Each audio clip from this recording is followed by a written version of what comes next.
Ken W. Good is my guest. He's a bail attorney and a board member of the Professional Bondsmen of Texas, here to talk with us about Iryna's case and so many others across the country. Ken, how are you, sir? I'm well. Thank you so much for having me this early in the morning. Yeah, so Trump has issued an executive order supposedly ending no cash bail. And meanwhile, the country is waking up to stories on X and other social media about these horrific happenings all across America. And it's not just the tragic story with Iryna. By the way, that was covered up for weeks. The mainstream media did not cover that story. The way I found out about it, the way a lot of Americans found out about it, was on X.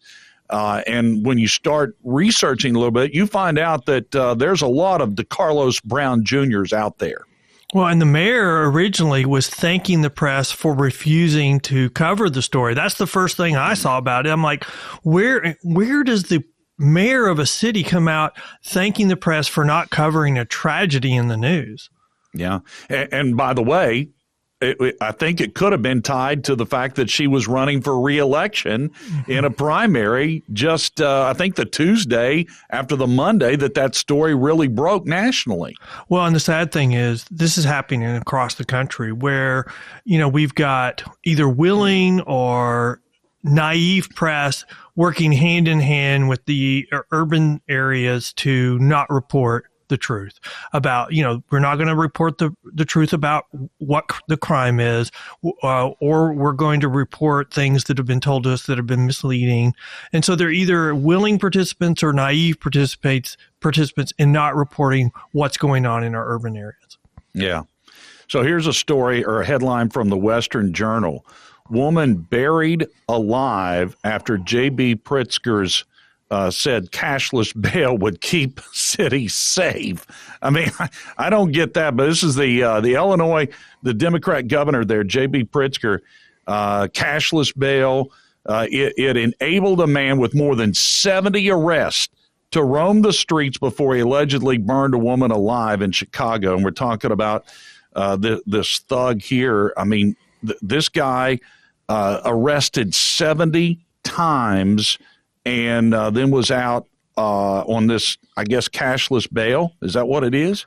Yes. I mean, cashless bail is known by different things across the country because cashless, bail is governed by the state. So in California, it would be called release on zero bail. In New York, it would be release on no bond. In Texas, it'd be release on a personal bond.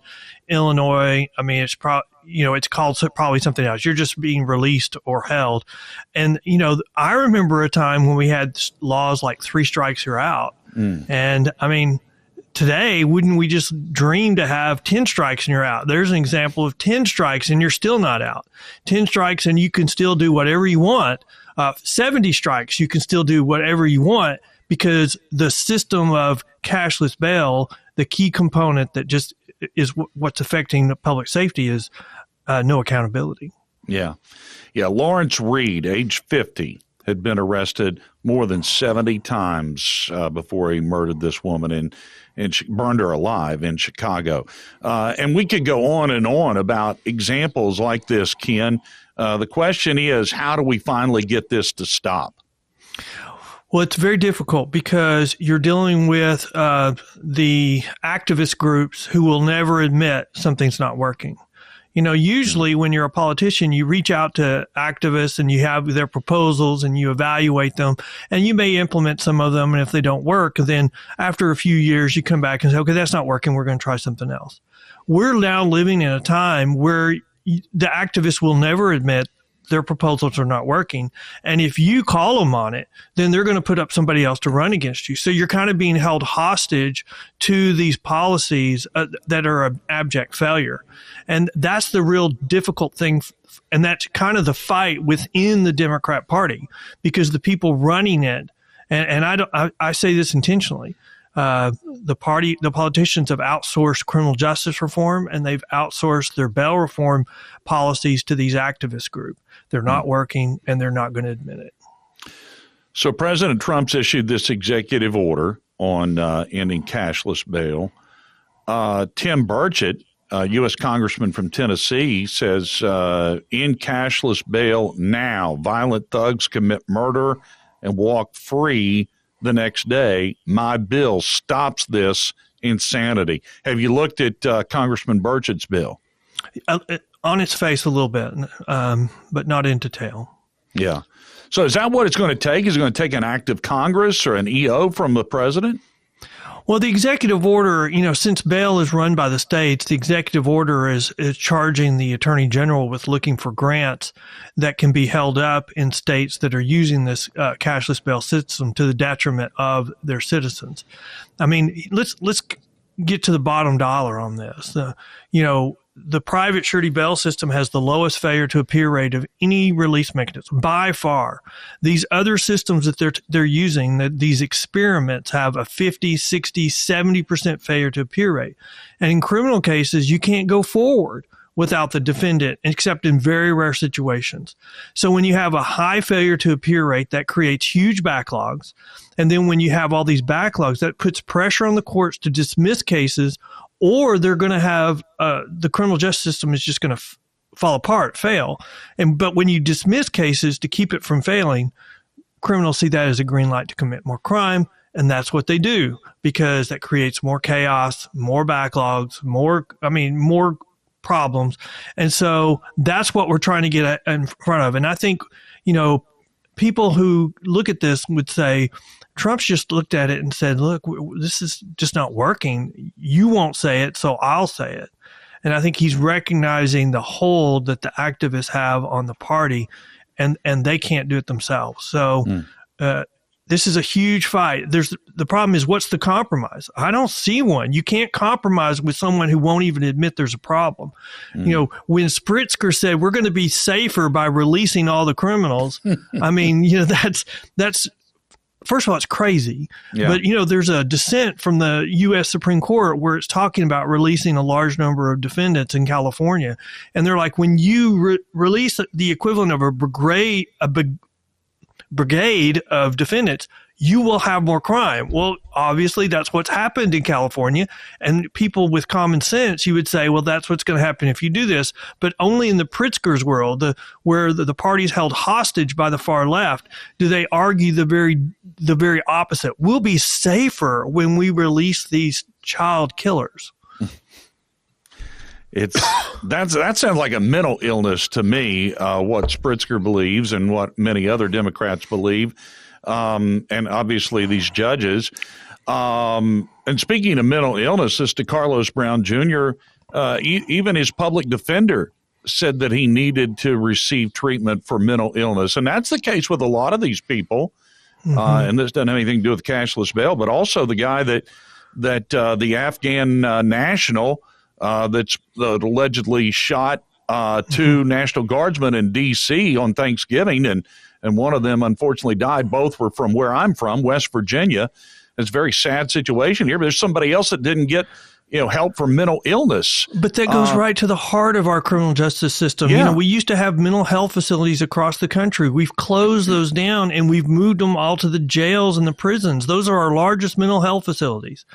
And the biggest problem with this mental health criminal justice reform is we've kind of made mental health a king's X on crime. So if you allege you have a mental health problem, well, then we're going to dismiss your criminal case, and we don't have the infrastructure to give you help outside of jail, outside of prison.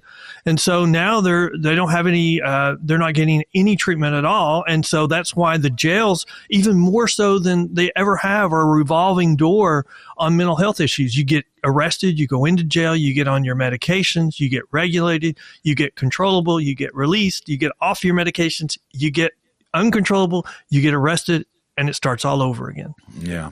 Yeah, you've painted an accurate picture here. Ken W. Good is my guest. He's a bail attorney and board member of the Professional Bondsmen of Texas, talking about ending cashless bail. The Tom Roten Show is powered by Dutch Miller Auto, DutchMillerAuto.com. Shop online 1,200 automobiles for you to choose from, new and pre-owned, several makes and models, and plenty of different colors as well. You can shop online at DutchMillerAuto.com, pick out the vehicle you want. Then you go to one of the 13 Dutch Miller lots, and you're going to get the best deal right up front with friends and family pricing for everyone. Start the buying process and shop online at DutchMillerAuto.com. Okay, so here's another one, Ken. David Mazarigios. A judge released him on $1,000 bail for assault. It was his 33rd arrest. He then robbed and beat an innocent woman, 64-year-old Nicola Tanzi, to death at a New York subway station. The judge has blood on their hands. When is this going to stop? So this was in New York. This was in October. And there's several cases like this in the city of New York. Well, New York did bail reform probably around 2020. It was very political. It was passed as part of the budget. And since then, it's never gone away as an issue. They've rolled it back 3 or 4 times. And after the last rollback, the governor said, we're done with rollbacks. It's such a political issue. Well, she's now said in another election cycle, she's open to rolling it back even more. The problem with bail reform in New York is they made a list of crimes. And if your crime is on that list, they've tied the hands of judges and they have to release you on zero bail. And so they've slowly rolled it back. But so this is the crime you've talked about is an example of one that's been taken or removed from the you must be released on no bail to you can be released on bail, and the judge released them on $1,000 bond. The problem is, I think New York cannot take into consideration your dangerousness when setting bail. So they tie the hands of the judges so they can't review the things that are most important because that would require them to hold more people. New York is also doing a backdoor criminal justice bail reform by reducing the size. They want to close Rikers prison and build some smaller jails, which that means they have less capacity of holding people. I mean, if they're going to reduce their capacity that they currently have by 1/3, and then that's a kind of a backdoor way to force people to let people out of jail because you just don't have the room to hold them, and that's probably one of the things going on there. But it shows a bright light on the problem when you can't take into consideration their criminal history or their dangerousness to the community. What do you expect to happen? This is exactly what happens. They continue to commit crimes against the public. And I think that there's something else that could continue to happen, and that is people like Daniel Penny taking justice into their own hands. Mm-hmm. I mean, here's a guy who put a homeless felon in a chokehold to stop him from attacking passengers. It ended up being fatal. I don't think that was his intent, but this guy was held on a $200,000 bail. I mean, they tried to prosecute him. Thankfully, he's found innocent. But too bad there wasn't a Daniel Penny. Just like he was on that commuter train in New York. Too bad there wasn't a Daniel Penny on that commuter train in Charlotte. Somebody who could have stepped up and saved Iryna Zarutska. Those people just sat around and acted like nothing was going on while she sat there and bled to death. Well, one of the reasons why they charged the guy in New York was because of vigilante justice. They don't want there to be more and more vigilante justice. So they charged him to try to put a damper on that. And so I think that's a real concern to these leftist, soft on crime people because the public will demand justice. And if the system will not give it to them, then the mob will. And so we've had several examples of vigilante justice.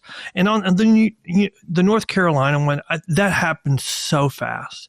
I think if somebody had stepped up immediately, I don't think they could have stopped what he did because, I mean, he just stood up and stabbed her. She didn't even know she'd been stabbed, or I think the people sitting around her didn't know she'd been stabbed initially. But that's exactly what happens. There was something in the press recently about a guy who kept getting arrested for spitting on women, and they just kept releasing him. Well, one night he got the crap beat out of him by two guys who probably he'd spit on their woman, and so. That's what's happening. I mean, we have criminal laws to protect the criminals, not to protect the public. I mean, once they're in custody, it's to protect them from the mob. And so if you're not going to protect them from the mob, then the mob will get justice. And, people from, my side, we have a system of justice and we need to work through the system. If the system is going to collapse because of these soft on crime policies, there will be justice. And it won't be the justice that the left is thinking of or the activists. It will be more like the Old West.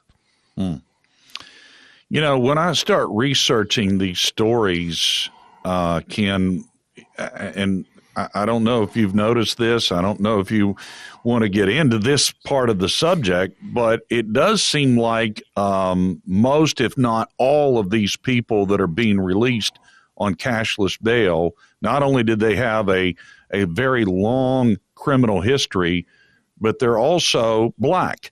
And I think that it's, not trying to be racially motivated one way or the other, but it's time to state the obvious. And is that the reasoning behind allowing these people out? Is that what was behind cashless bail to begin with? Well, I think it's a really long story, but let's put it in perspective. 50% of all murder victims in the United States are young Black males. By and large, their murderers are also young Black males. And somewhere in this screwed up world of criminal justice bail reform, we've decided to favor the criminal over the victim. I think the way this started was 6 months before an election cycle, a national election cycle, something would happen and it would become the rallying cry. And politicians would use it and say, you're being mistreated, come out and vote with anger, bring your friends. And they won several elections that way. The problem is, once the election was over, they just went back to business as usual. So their supporters saw that and they started electing what I would call the true believers. Some people would call them the crazies, who actually believed that and started putting in policies in effect. And we're now at that point where we've got a civil war in the Democrat Party. You can see that in New York, where I would say the true believers won, and also with a reaction against Trump. And then you've got the old guard of the party losing. Look at the leader of the Senate, Schumer. He couldn't get reelected if the election was today. If he wanted to, he probably couldn't even win the primary. And so you've got this inward fight, and it's one of their own creation. If you look at just research, we have a larger amount of crimes being committed by our minority communities. There's a reason for that. There's a whole bunch of reasons for that. Used to, because by and large, we commit crime within our social groups. But historically, we have not policed crime in that area like we have other areas. And so that was a green light to commit more crime. And so we do have a problem. We do have a problem. There's a study out of Minnesota that showed that by and large, crime is being committed disproportionately by that minority group. And that explains a lot about why we have a disproportionate number of arrests from that minority group. We can't have the philosophy of, we just have to release them because of the color of their skin. We need to look at the crime and each thing individually. But I always get really upset when people argue that, especially in our urban cities, when the bailiff is that same minority, the DA, assistant DA is that same minority. The judge is that same minority, and the jury is all that same minority, and they come to a conclusion, and it's racially biased. I absolutely just reject that argument. Yeah. Earlier this year, there was a post about this from a January 2022 crime. Dylan McGinnis in Indianapolis, he killed a white man. And McGinnis, I may be wrong on that. McGinnis is the white man. He was the victim, but he was killed by a Black career criminal in Indianapolis, and that career criminal was set free by the Bell Project organization fighting racial disparities. So that's exactly what they were doing. They were trying to make sure that Black men got out of jail. Well, but the Bell Project originally started, and they raised all their money during the George Floyd riots, protests, whatever you want to call it. And their argument was, there's a whole bunch of poor people that on low-level crimes that are stuck in prison or stuck in jail, in the county jail, pre-conviction. And so we're going to solve that. And so the problem is when they started looking, they found that there was no low-level people stuck in jail for inability to pay. And so they started bonding out people that the bail industry would not bond out. They started bonding out career criminals that after they had poisoned their family, no one would help them anymore because they had committed so many crimes. And so those people are hardened criminals. And when you bond them out, give them freedom, they just go back and commit more crimes. And that's exactly what happened. The Bail Project has gotten in trouble because of that practice. And several states have limited their ability to post bond as a result. Yeah. So what has state of North Carolina done in response to the murder of Iryna Zarutska? They passed Iryna's law where they made a list of violent offenders, and they're no longer eligible for what their equivalent is, cashless bail. And so I think that's a good starting point. I think it will be built on in future legislative sessions. I mean, it passed very quickly. Even the Democratic governor who said he didn't really support it agreed to sign it because he thought it did more good than bad. And one of the things that it does is it attempts to address the mental health issue. I don't think it does it. If you and I could find a solution to the mental health problem, we'd be billionaires.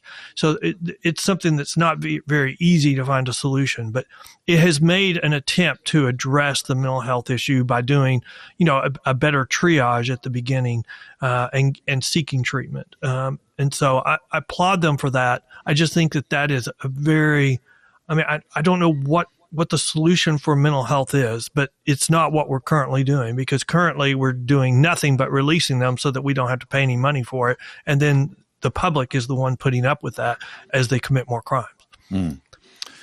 So another one that the dad has testified in front of Congress, Logan Swifty, was a college co-ed executed as she slept by a career criminal who broke in, then went on a shopping spree with her credit card. Again, this was, white girl, black guy, and he had been given, cashless bail, was let out in spite of having a rap sheet as long as your arm. Well, you keep coming back with examples after examples of career criminals that do bad things. And I think this highlights the fact that the people who are committing a lot of this crime is, a small group of people. I like to describe it as the city within the city, the city of criminals. And what people don't realize is between the law and order citizens and then the city of crime is this little gray area. And probably the gray area is larger than the crime city. And they're watching and say, well, are the criminals getting off? And so they're making their decision on what they're going to do every day by watching and seeing what we do. If we let them off, they're like, well, shoot, there's no consequences, so we're going to commit crime too. When there's consequences, well, no, we're going to be law and order citizens because we don't want the consequences.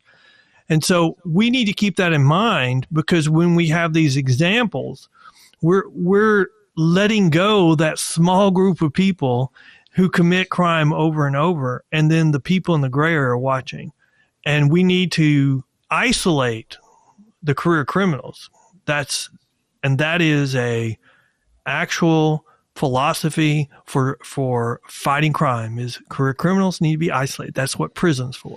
Yeah. And we used to have 3 strikes and you're out. And now we don't have 17 strikes, you're out. We don't have 18 strikes, you're out. We have 70 in one of our examples. Yeah.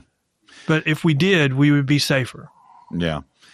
We're talking with Ken W. Good. He's a bail attorney and board member of the Professional Bondsmen of Texas.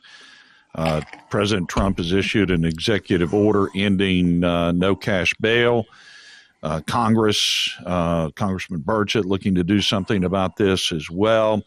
And, we have several examples that we've gone over here. And I mean, it's quite troubling, Ken. And I think, it's going to take, victims like that young co-ed's dad who went and testified before Congress, and it's going to take their families who are speaking up and speaking out against this.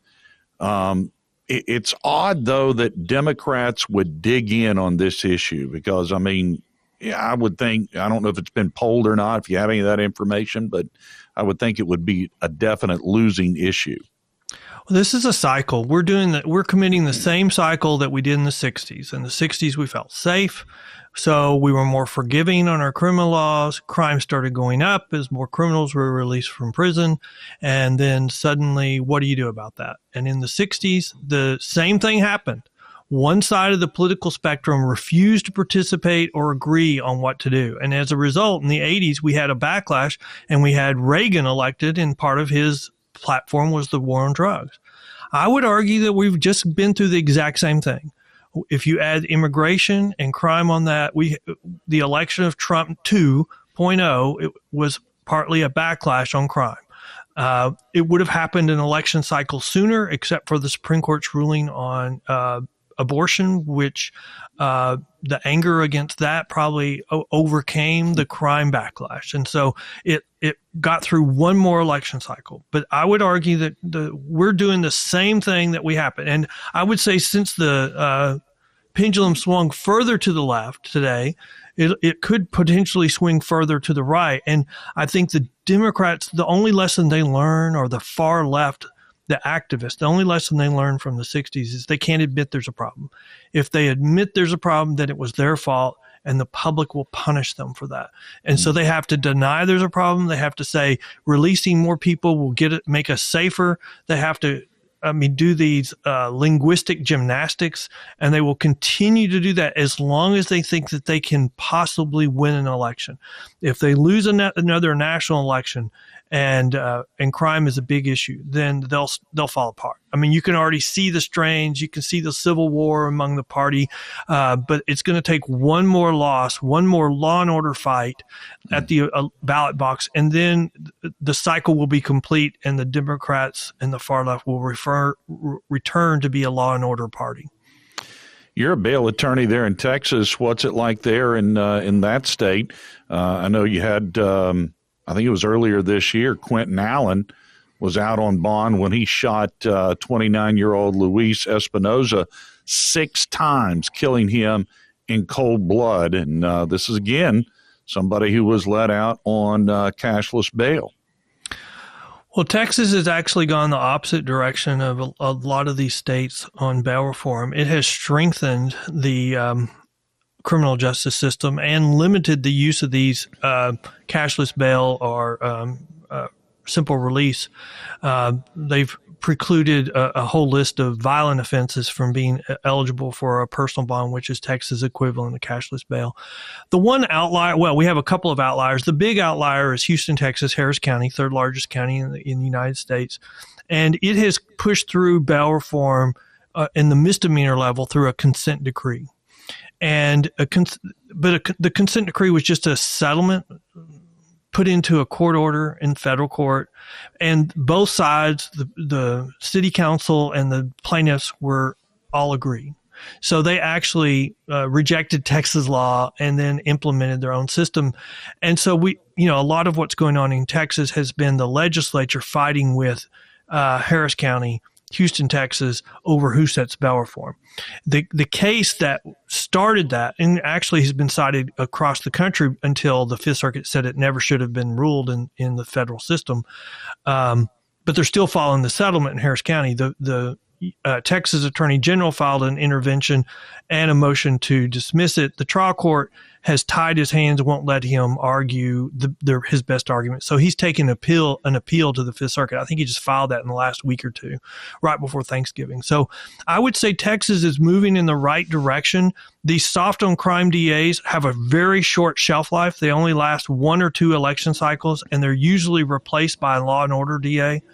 And that's what we're seeing in San Antonio. Their soft on crime DA has decided not to run for re-election. In Harris County, they elected a new soft on crime DA, but he's being very moderate. And so I think he's watch the tea leaves. And so I think that, which is good, but historically that means Soros won't support him for re-election. And so I think Texas is moving in the right direction, but there's still room for an additional movement, especially in this case that's kind of mucking everything up. Yeah. You mentioned the 2020 riots after George Floyd died. I mean, ironically, that playing a role in allowing these thugs out. George Floyd went to jail 8 times. George Floyd had 23 arrests. George Floyd had held a gun to a pregnant woman's stomach during a robbery. George Floyd would still be alive today. We wouldn't have had cities destroyed, millions of dollars worth of damage and people injured and killed with those riots in 2020 had he gotten the help that he needed to get, because, again, you have a mental illness issue there with George Floyd, obviously, and the drugs and everything else that were involved. This guy should have gotten some help. He should have been facing the consequences from his previous arrest. He'd still be alive. True, everything you just said. The problem is the name George Floyd is like, the issue of abortion. Nobody will agree when you start debating that issue. And so it's a very difficult issue to have a reasoned debate about. I would argue that it was right before a national election, and he was the poster boy, and we overlooked everything bad in his history to just say he was harmed. Just, you've been harmed. You should come out and vote for us, be angry. And I would blame a lot of the damage that was done there on politics. And our inner cities burned with reporters saying mostly peaceful protests. And then, they're standing in front of a fire as all the buildings burn down. And the problem is, the damage that's been done to those communities. Insurance companies either didn't pay to be rebuild, or they paid, but the owners did not rebuild. Why would you rebuild to have it burned up again? And so our inner cities that had limited, already failing families, failing schools, failing opportunities have less opportunities as a result. And they're not going to get better until we have a feeling of a sense of public safety. In the 60s, it was our inner city pastors that made the call for change because they saw what was happening to their young black males in their community. We need that again, and we're seeing it, but we need it even more. Who's going to stand up for tomorrow's generation? Because, our inner city politicians aren't going to do it. Yeah. I would argue that they've turned over their inner cities to the gangs. I think Chicago has. You can't have 30 killings on a weekend and say that that's not all gang violence. People just don't, in my opinion. But my heart hurts for our inner cities. And what is the ultimate irony is I think President Trump's heart hurts for our inner cities. And he's being castigated by it when he's just trying to make it better for them. But the reason why he's being castigated, because if they admit there's a problem, then they're the reason for it, and the public will punish them. And so the politicians in our inner cities are choosing self-preservation over our next generation. Does this get to be a big enough issue, Ken, for the 2026 midterm elections to make a difference? Maybe. I think part of what Trump is doing is to show what can be done in our inner cities. The problem is, I think the activists have done a good job. It's probably the only thing they've done is, making the name Trump synonymous with anything, orange men bad, orange men bad, Trump. So they have nothing else. I don't know what they're going to do in, the next national election after the midterms, because Trump's not going to be there. I predict that every politician on the Republican side after Trump will be worse than Trump. And so that's what they'll use as their rallying cry. When your whole argument is Trump, bad, it works. It works for a little bit. And especially, I mean, you can see the model that they're going to use in the future for politicians. It's going to be the AOC, the Mamdani, who have a good face, that young, and they can sound good on TV. And no depth, will listen to the activists, do whatever they're told, and that's the model for the future of the activist politicians. Mm. That's troubling and scary times ahead then. Ken W. Good, bail attorney and board member of the Professional Bondsmen of Texas. Where can folks learn more about this issue, Ken? Well, they can go to our website, pbtx.com, the Professional Bondsmen of Texas, pbtx.com. We have a blog where we highlight criminal justice stories. We also have our own podcast. There's a link on our menu, but you also can go straight to the website, thebailpost.com. All we cover are criminal justice issues, what works, what does not work. When people say, hey, the number one reason why people are stuck in jail is because of their ability to pay, that's false. There's a study on it. The number one influence on how long they're in jail pretrial is their criminal history. And so we have episodes on all kinds of things. Defunding the police will make you safer. No, there's actually a whole wealth of studies on it. Decreasing the police will increase crime, and especially the murder rate. If you want to decrease your murder rate in your city, for every 10 police officers, you'll save one person. And that's what's getting rejected and ignored, the real signs. And so thebailpost.com, that's all we talk about is criminal justice issues. Good deal. Ken Good, thank you so much for coming on today. Really appreciate it. Thank you for having me.